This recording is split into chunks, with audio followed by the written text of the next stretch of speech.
मेरा नाम प्रिया है। मेरी ऊंचाई 5 फीट 4 इंच है और मैं 28 साल की हूँ। सब कहते हैं कि मैं बहुत ही खूबसूरत और आकर्षक हूँ। मेरा चेहरा ऐसा है जैसे कमल का फूल खिला हो और मेरी आंखों में मस्ती भरी है। मेरे गाल गोल मटोल और भरे भरे हैं और मेरे होंठ शहतूत की तरह रसीले हैं। ये उस समय की बात है जब मैं लगभग 17 साल की थी और हमारी 10वीं कक्षा की बोर्ड परीक्षाएं सिर पर थीं। मैं कोई बहुत ज्यादा कमजोर छात्रा तो नहीं थी, लेकिन ना ही बहुत मेधावी। मुझे परीक्षा की तैयारी के लिए किसी के मार्गदर्शन की जरूरत थी। मेरी मामी का बेटा रोहन उससे पहले ही 10वीं कक्षा पास कर चुका था और वह हमारे घर से ज्यादा दूर नहीं रहता था। मैंने अपनी माँ जी से कहा कि वह रोहन से बात करें कि वह मुझे कुछ देर पढ़ा दिया करें।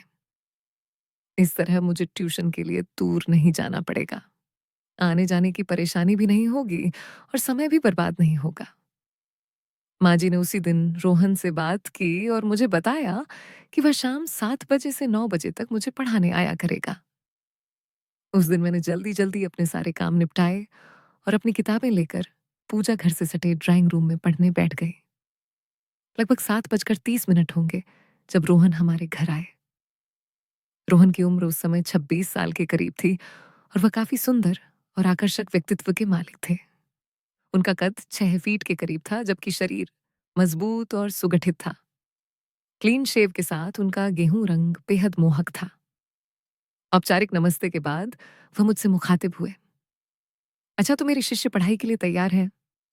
मैंने भी सिर हिलाते हुए कहा, जी वेरी गुड। ये बताओ, किस विषय में खुद को ज्यादा कमजोर समझती हो? रोहन ने मेरी किताब उठाकर उसके पन्ने पलटते हुए किताब पर ही नजरें जमाए। मुझसे दूसरा सवाल पूछा तो मैंने उन्हें 100 बताया कि मैं गणित, मैथमेटिक्स और अंग्रेजी, इंग्लिश में कमजोर हूं। मैं थोड़ा सिमट कर बैठी हुई थी और बात करते हुए भी थोड़ी झिझक रही थी। रोहन ने किताब मेज पर रखते हुए मेरी ओर देखा और बोले, अगर इसी तरह तुम घबराई और झिझकती रहोगी तो मुझे नहीं लगता कि मैं जो कुछ भी तुम्हें पढ़ाऊंगा वह तुम्हें याद हो सकेगा। लिहाजा डरने और झिझकने की जरूरत नहीं। हम बड़े दोस्ताना माहौल में पढ़ाई करेंगे और जो कुछ भी पढ़ेंगे उसे याद भी रखेंगे। जी बेहतर, मैंने खुद को थोड़ा शांत जाहिर करने की कोशिश करते हुए कहा। उस दिन पढ़ाई तो कोई खास नहीं हुई। अलबत्ता रोहन ने अपनी बातों और चुटकुलेबाजी की मदद से मेरी झिझक दूर कर दी। मैं अब काफी शांत भी थी। यही वजह थी कि मैं रोहन के चुटकुलों का जवाब भी चुटकुलों की सूरत ही दे रही थी। मेरा चंचल स्वभाव जागृत हो चुका था। रोहन ने थोड़ी सी गणित की एक्सरसाइज कराई और अंग्रेजी से शुरू करने का कहकर घर जाने के लिए उठे। माँ जी ने उन्हें रोक लिया कि चाय तो पीते जाए। रोहन भी चाय के लिए बैठ गए। चाय और थोड़ी गपशप के बाद रोहन कल शाम 7 बजे आने का कहकर घर चले गए। लगभग 2 हफ्ते तक मामलात ऐसे ही चलते रहे। वह समय के खासे पाबंद थे। समय पर आते और अपना काम समय पर खत्म करके चले जाते। उनकी शख्सियत आकर्षक तो थी ही, उनके पढ़ाने और समझाने का अंदाज भी खूब था। यही वजह थी कि मैं रोहन की दीवानी हो चुकी थी और उनसे काफी बेझिझक भी हो चुकी थी। उस दिन रोहन मुझे गणित की एक्सरसाइज करा रहे थे जब माँ जी चाय ले आई। उन्होंने चाय मेज पर रखी और बोली कि चाय पहले पी लेना। ये कहकर वह वापस रसोई घर में चली गई। एक्सरसाइज खत्म हुई तो मैंने चाय की प्याली उठाकर रोहन को देना चाहा तो पता नहीं क्या हुआ कि मेरा हाथ कांप गया और सारी की सारी चाय रोहन के ऊपर गिर गई, जिससे उनकी पैंट और शर्ट भीग गई। मेरे तो होश उड़ गए। मैं दौड़ती हुई गई और तौलिया उठा लाई। मैं बार बार रोहन को माफ कीजिए, माफ कीजिए बोल रही थी और साथ ही साथ उनकी शर्ट को तौलिया से पोंछकर सुखाने की कोशिश कर रही थी। रोहन मुस्कुराए और बोले, चाय से तो नहीं जला, लेकिन अब तुम जरूर जला डालोगी। मैं उनके इस वाक्य को बिल्कुल भी नहीं समझी और उसी तरह तौलिए से उनकी शर्ट को सुखाने में लगी रही। मैं शायद कुछ देर और इसी तरह तौले से उन्हें सुखाने में लगी रहती, पर रोहन ने मुझे रोक दिया और मुझे दोनों कंधों से उठाकर खड़ा करते हुए बोले, बस करो प्रिया। घर में मुझे सब इसी नाम से पुकारते थे, एवरीथिंग इज फाइन। तुम बेवजह परेशान हो रही हो। लेकिन मैं खुद में बहुत शर्मिंदा थी। इसीलिए जब मैंने उन्हें इस तरह से सहानुभूति दिखाते देखा, तो मेरी आँखों से आँसू निकल आए। उन्होंने जब मुझे रोते देखा तो अपनी बाहों में भरकर मुझे सीने से लगा लिया और माथे पर चुंबन देते हुए बोले, "अरे पगली, रोती क्यों हो? तुमने जानबूझकर चाय थोड़ी गिराई है। ये तो संयोग से हुआ।" उनके ढांढस बंधाने पर मुझे हिम्मत हुई और मैंने आंसू पोंछते हुए कहा, "जानती हूँ कि हादसा हुआ, लेकिन हादसे भी तो किसी न किसी गलती का ही नतीजा होते हैं और इस हादसे की गलती की मैं ही जिम्मेदार हूँ।" रोहन भी शायद माहौल को खुशनुमा बनाना चाहते थे, इसलिए बोले, "प्रिया, मैं तुम्हें इजाजत देता हूँ कि तुम ऐसे हादसे रोज किया करो।" वह हंस रहे थे और उनकी यह गंभीर हंसी मेरी समझ से बाहर थी। मैं भी उन्हें हंसते देखकर मुस्कुरा दी। रोहन ने कहा, "चलो वापस वहीं से शुरू करते हैं जहां पर हादसा हुआ था।" ये कहते हुए उन्होंने मुझे अपनी बाहों के घेरे से आजाद कर दिया। मैंने वापस अपनी कुर्सी पर बैठकर किताब खोलना चाहा तो रोहन ने कहा, "आज का काम खत्म समझते हैं। मैं चलता हूँ क्योंकि इस हालत में मैं तुम्हें कुछ नहीं पढ़ा पाऊंगा।" रोहन अपनी किस हालत के बारे में कह रहे थे, मुझे कुछ पता न चला। मैं तो उस दिन जब बिस्तर पर थी तो ये घटना बार-बार मेरे दिमाग में घूम रही थी और ये सब उस समय तो मेरे लिए बेईमानी थे। लेकिन अब इन घटनाओं को सोचना अच्छा लग रहा था और मुझे पता ही ना चला कि कब नींद आ गई और मैं नींद की गहरी घाटी में गोते खाने लगी। उस रात मैंने बार-बार सपने में रोहन को देखा। कभी हम किसी पवित्र नदी के किनारे बैठे बातें कर रहे होते, कभी किसी उद्यान पार्क के कोने में किसी बेंच पर बैठे कुछ रहस्यमयी बातें कर रहे होते, कभी पहाड़ों, जंगलों और रेगिस्तानों में तो कभी उछलती-कूदती समुद्र की लहरों से खेल रहे होते। कर्ज, उस रात मैंने और रोहन ने मिलकर पूरी दुनिया की सैर की। मैं उस दिन बहुत गहरी नींद सोई। सुबह उठी तो मेरे सपने का हर एक दृश्य मेरे मन में अंकित था। मैं बिस्तर से उठना ही नहीं चाह रही थी। मैं सपनों की दुनिया से निकलना ही नहीं चाह रही थी। मुझे मालूम नहीं कि ऐसा क्यों था, पर जो भी था बहुत सुखद था। दूसरी शाम जब रोहन हमारे घर पहुंचे तो मैं उसी वक्त नहाकर निकली थी। मेरे बाल गीले थे और उनसे अभी तक पानी टपक रहा था। रोहन की बार-बार उठती हुई नजर को मैं बखूबी महसूस कर सकती थी। मैं तो रोहन को सपनों में बसा चुकी थी, लेकिन यहाँ लगता था कि रोहन के मन में भी कोई बात चल रही है। पढ़ाई के दौरान आज मेरे दिल में अजीब-अजीब ख्याल आ रहे थे। मैं नहीं जानती थी कि प्यार क्या है, लेकिन इतना जरूर था कि रोहन के ख्याल मुझे मुग्ध कर रहे थे। जिंदगी में मुझे ऐसी भावनाएं पहले कभी नहीं हुई थी। यूं ही जब रोहन मुझे गणित के एक सवाल की एक्सरसाइज करा रहे थे तो मैं उनके साथ बहुत करीब हो गई थी। मैंने ऐसा कोई इरादा नहीं किया था, बल्कि ऐसा होना संयोगवश था। आखिर 9 बजे और रोहन घर जाने के लिए उठे तो मैं भी किताबें समेट कर उठी। तो उन्होंने करीब से गुजरते हुए बड़ी आहिस्तगी से कहा, "प्रिया, तुम बहुत सुंदर लग रही थी।" मैंने चौंक कर उनकी तरफ देखा तो इस दौरान वह मुझसे दूर हो चुके थे। उनके शब्द सारी रात मेरे कानों में गूंजते रहे। शायद महिलाओं के बारे में सच कहा जाता है कि वे बहुत आत्मग्ध होती हैं, इसीलिए उनकी तारीफ की जाए तो फूल ही नहीं समाती। अगले दिन भी रोहन समय पर ही आ गए।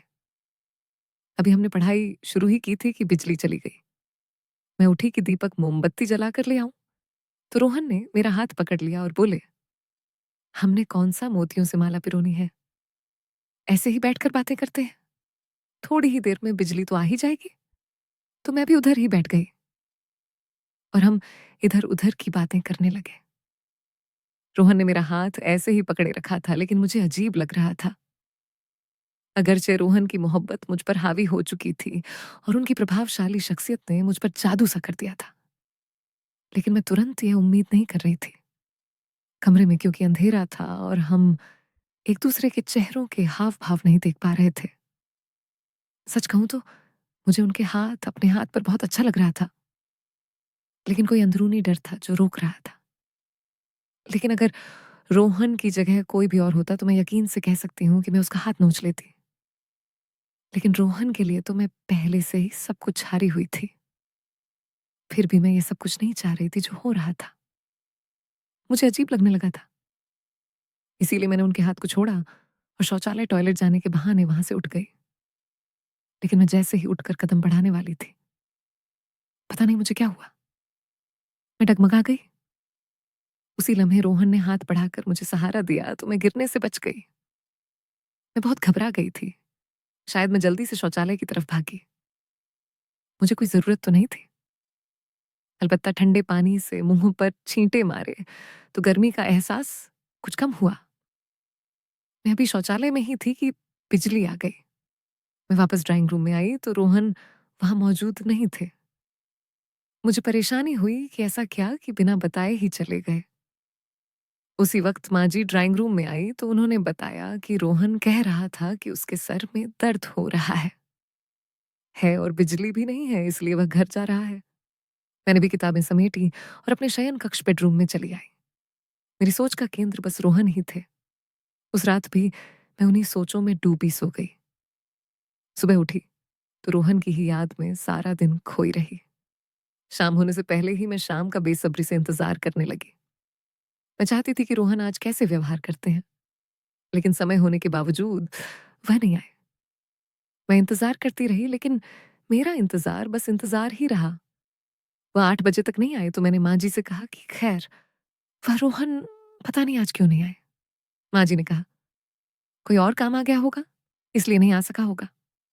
मैंने कहा, नहीं माँ जी, कल जब वो गए थे तो उनकी तबीयत ठीक नहीं थी। क्या पता वह अभी तक ठीक ना हुए हो।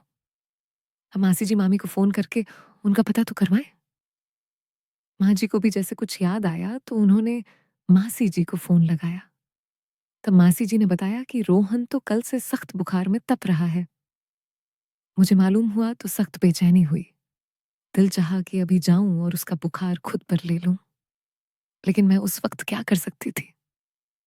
सुबह मैं माँ जी को साथ लेकर उनका पता लेने मासी जी के घर गई तो देखा रोहन वाकई बुखार की वजह से बिस्तर में पड़े थे। थोड़ी सी औपचारिक बातचीत के बाद मैं उधर ही बैठ गई। मासी जी और माँ जी भी साथ बैठी अपनी बातों में मशरूफ हो गई। रोहन ने एक बार हमारी तरफ देखा, फिर उन्होंने अपनी आंखें मूंद ली। हम मासी जी और माँ जी की मौजूदगी में कोई बात नहीं कर सकते थे, इसीलिए हम खामोश बैठे थे, जबकि मासी जी और माँ जी बातें कर रहे थे। बातों बातों में मासी जी ने बताया कि उनकी सहेली की बेटी की विवाह शादी थी, जहां उनका जाना बहुत जरूरी था, लेकिन वह नहीं जा सकती थी। माँ जी पूछ रही थी, क्यों नहीं जा सकती हो? तो मासी जी बोली, जिसके साथ जाना था वह तो बिस्तर पर पड़ा है और आपके भाई साहब मामू जी भी ऑफिस से छुट्टी नहीं ले सकते कि उनके साथ चली जाती।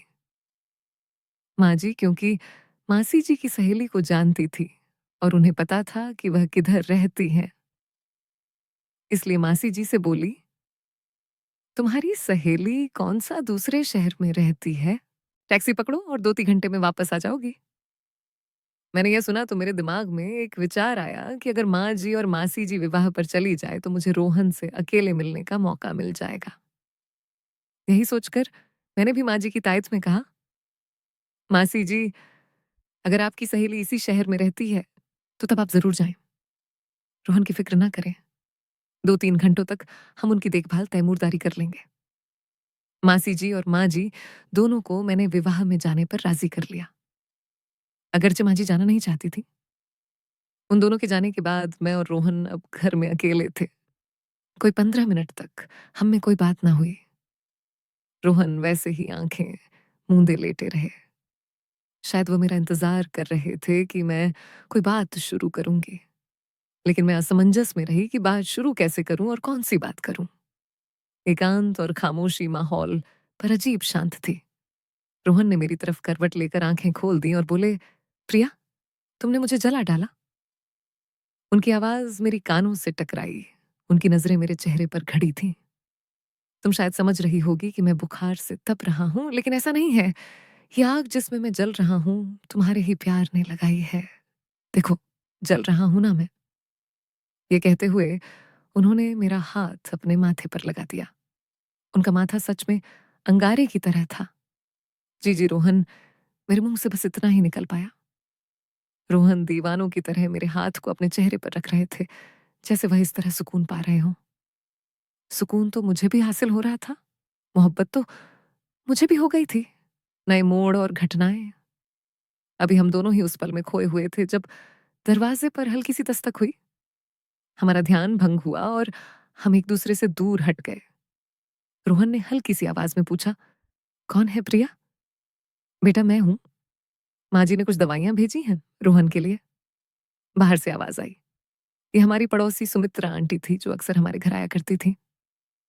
"जी आंटी मैं अभी आती हूँ।" मैंने जल्दी से दरवाज़ा खोला और दवाइयाँ ले लीं।